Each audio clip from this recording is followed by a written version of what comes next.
Live. There. Hi, we're live. How you doing? Hey, everybody, welcome.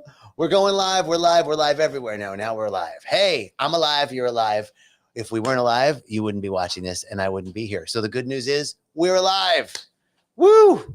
And this talk is Walking the Path. Welcome to Walking the Path. And this week on Walking the Path, the question is, what are we contributing to the field? Contribute to the field. And we want to know what the field is. Hey, everybody, thank you for joining. So that's what this talk is going to be, how to contribute to the field. What are we contributing to the field? It has to do with the law of attraction. It has to do with the law of circulation, but it has to do with the law of radiance. It's not about what we're getting. It's about what we're putting in. And so that's what this talk is about. I'm super excited to share it with you and to let it flow. I was praying before we started with Sylvia, who's our media person and amazing friend. And I was praying in Spanish because she's tica. And I got done with the prayer. I was really proud of myself. I said, "How is my Spanish?" She said, "Más o menos."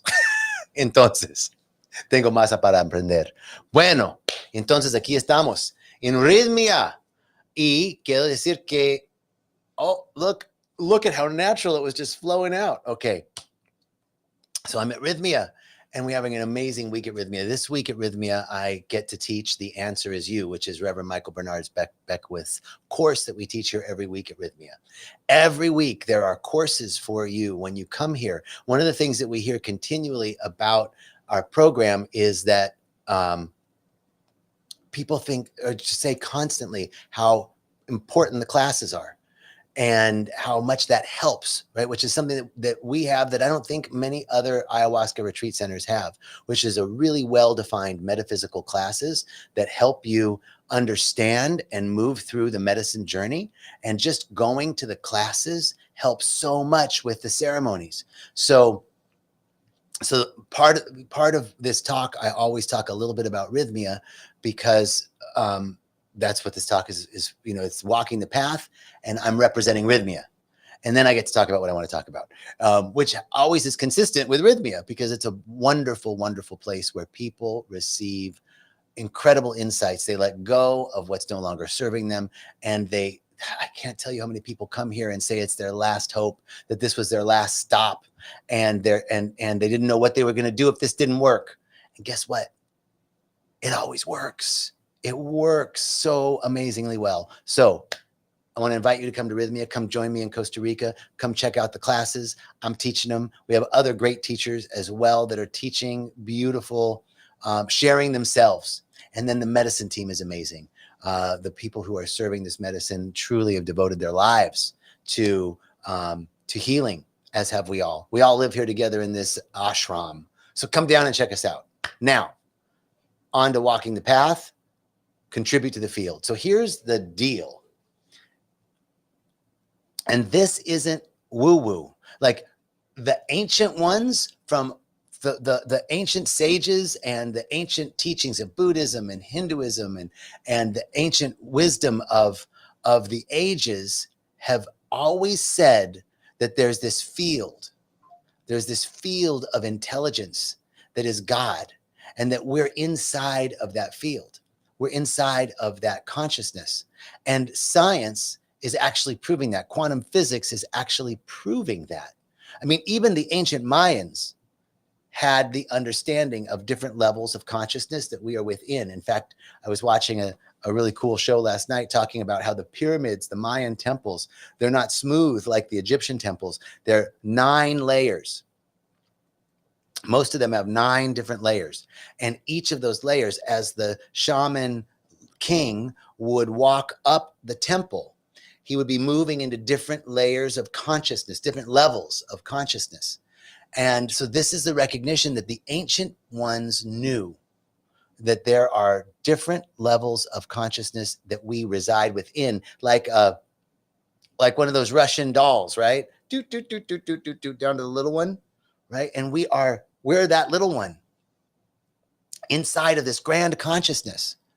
And yet as quantum physics is also telling us that the universe is holographic, which means that the part contains all of the qualities of the whole. So all the power. And so here we are, quantum physics, holographic universe. The part contains all the qualities of the whole. What's the spiritual or ancient wisdom correspondent to that? It is that we are made in the image and likeness of God. That's the same thing. The Bible's saying the same thing. We're made in the image and likeness of God. It doesn't mean that God looks like me, but actually God does look like me, and God does look like you, because we are an expression of God. But that thing, not some man in the sky, but that consciousness from which we emerge, has endowed us with all of the qualities that it has. And we can activate those qualities within us. That's actually the Buddha, right? The Buddha, when Buddha consciousness is that we have the seeds of this consciousness within us, and it's up to us. This is free will. It's up to us to activate those qualities. Where are you activating? What are you contributing to the field? How are you activating yourself? And so there's the first thing. How are you activating yourself? What qualities are you cultivating within you? And we think that it's selfish.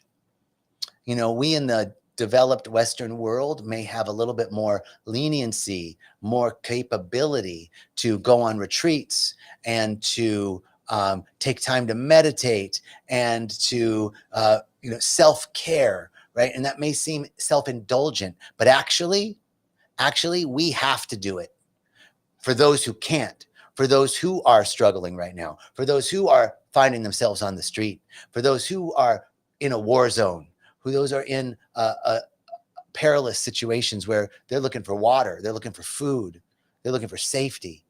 You don't have the capacity to meditate when you are running from a bomb. So we have to. Now, why is it important, and why do we have to do it? We have to do it, and it is important because we contribute to the field. We are all connected. That's another thing that the ancients have said. We're all connected.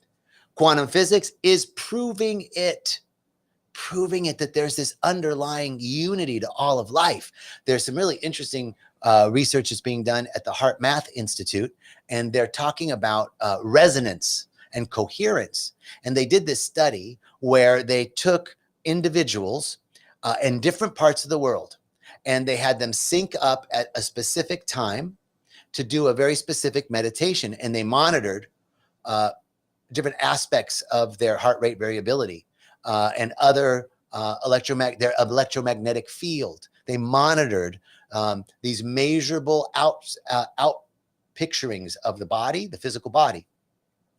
What they found is that within moments of these individuals consistently meditating together at the same time in different parts of the world, disconnected by space and time, that they came into coherence, a very clear and measurable coherence.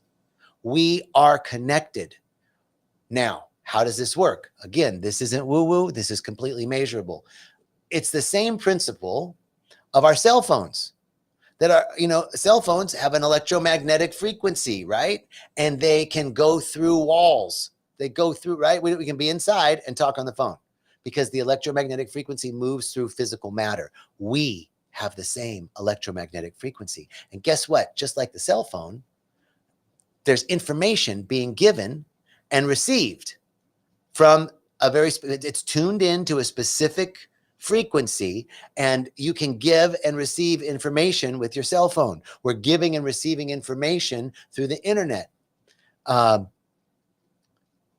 We're doing that in the field of consciousness. For everything has an electromagnetic field. It's called the toric field. And the earth has a toric field. We have a toric field, and we're connecting to the larger field of energy. So we are actually receiving and sending out information all the time. And this has another metaphysical correspondent, and that is Ernest Holmes, for example, says we are always creating our reality. Always. but most of us aren't doing it to a definite effect. We have the power individually and collectively to change our lives, to change the course of history. And this information, again, science tells us energy is neither created nor destroyed, but transferred or conveyed into various forms. First law of thermodynamics. So the imprint that we're putting out and the imprint that great luminaries like Martin Luther King Jr. and Nelson Mandela and Kuan Yin and how many other beautiful individuals, the Dalai Lama and Thich Nhat Hanh and all these beautiful individuals, Mother Teresa, what's her name? Ingrid Bergman, not, no, I can't think of her name. Middle Ages, amazing woman of Bergman. I can't remember her name. Anyway, these individuals have put an imprint in the energetic field that continues to resonate. And we get to put our imprint in that field. If we consciously chose to work together, we can change the course of history.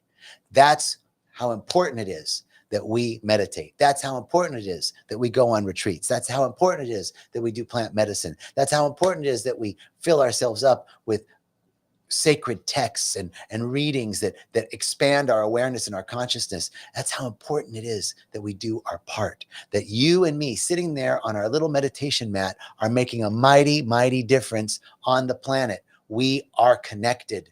What are you contributing to the field? And when we are living our best life, when we are happy and expressing ourselves, we are making a huge difference to the field. So we live and move and have our beingness in God. That is the metaphysical principle.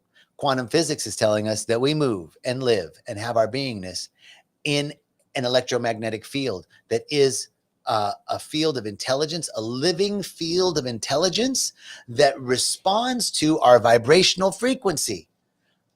Science and spirituality, quantum physics and metaphysics, contemporary modern wisdom and ancient wisdom are all lining up. We live in an amazing time, and yet we are bombarded with, wow, really heavy stuff that's going on in the world. So here's another ancient principle. We have to be in the world, but not of it. We can't hide from what's going on in the world. And yet we can't let it bring us down. Here's the other thing that's so important. We must think independent of circumstance and condition. That's also a new thought principle, that we have to think independent. Things are not what they appear to be. That's ancient. That's in the Bible. Jesus says, don't get caught up in appearances. Don't get caught up in appearances. Things are not what they appear to be. Do not get caught up in appearances. We must be in the world. We can't deny what's going on in the world. And we have to lift ourselves above confusion so that we can take inspired action. My prayer, usually at dinner time or at meal time, is I first give thanks for having something to eat at all. Thank you that I have anything, that I have food. Thank you. I give thanks for all of the synchronicities and serendipities that brought this food to me, all the things that had to happen. I just acknowledge all the things that are going right, that I got this food, that I have food. And then I think of those who don't have food right now, those who are suffering. And I used to say, I'm sending a blessing out to those who are suffering right now, those who are looking for food, looking for a place to lay their head, looking for safety. And I hold in my consciousness an awareness of the possibility of a world that works for everyone, a world that works for the best and highest good of everyone. Now, I've changed that. Now I say, Spirit, help me, show me how I can be of service to a world that works for the best and highest good of everyone. I want to know how I can be of service to the world that works for the best and highest good of everyone. And that seems like such a big idea, right? How could we, in wherever we are, one person, be of service to the grand idea of a world that works for the best and highest good of everyone? How can we be of service against, or not against, how can we be of service to an idea that seems to be in opposition to governments and war and the industrial military complex and people who are producing weapons of mass destruction and greed of all sorts and people who are just out to get what as much as they can?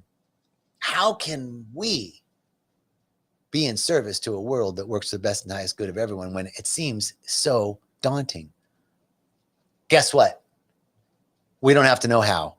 We don't have to know how. The how comes from a field of intelligence that is beyond my finite understanding. But when I do my work, when I do my meditation, when I do my prayer, when I'm in community, when I'm doing my sacred study, when I do plant medicine, when I go on retreats, when I work to keep myself lifted above confusion, especially in meditation, we can receive insights and downloads, and life and conditions and circumstances can show us the way. Something will emerge for us to be of service. So my prayer has changed from I'm holding in my awareness a world that works for the best and highest good of everyone, and it has become, show me how I can be of service to a world that works for the best and highest good of everyone. I don't know how, but I want to be in service to that idea. What are you contributing to the field? This is not like, what are you contributing to the field? It's like, we can contribute to the field. We can make a difference, a mighty difference on the planet. And the opportunity is for us to stay open to receive a divine idea, an idea from the unified field, from the field of consciousness as intelligence, to receive that idea and get clear action, to hear the voice of intuition and give immediate obedience to it. This is our job. And it might be, who knows, us just being ourselves, us just finding our happiness and finding and being of service to someone on the street, like being of service to someone right in front of us. Tilt the balance, right? Every time we express an act of kindness and love into the field, we're buoying that field. Every time we express a constricted action, an action that comes from fear or doubt or worry or lack or limitation, we're constricting the field. That's how important we are. And we're human. I'm human. Sometimes I do things that constrict the field. Sometimes I act out of fear. Sometimes I act out of worry and limited perception. Those moments are moments that help us. They're moments of learning. And when we can look inside at those moments, we expand our awareness. Everything is working together for good, even our perceived faults. Everything is working together for good, even the things that we think are mistakes. It requires awareness. It requires acceptance that we continue to do the work of excavating those parts of us that are afraid, that keep us from being gracious and generous and loving because we're worried about ourselves. Doesn't mean that we have to be gracious and generous and loving to ourselves.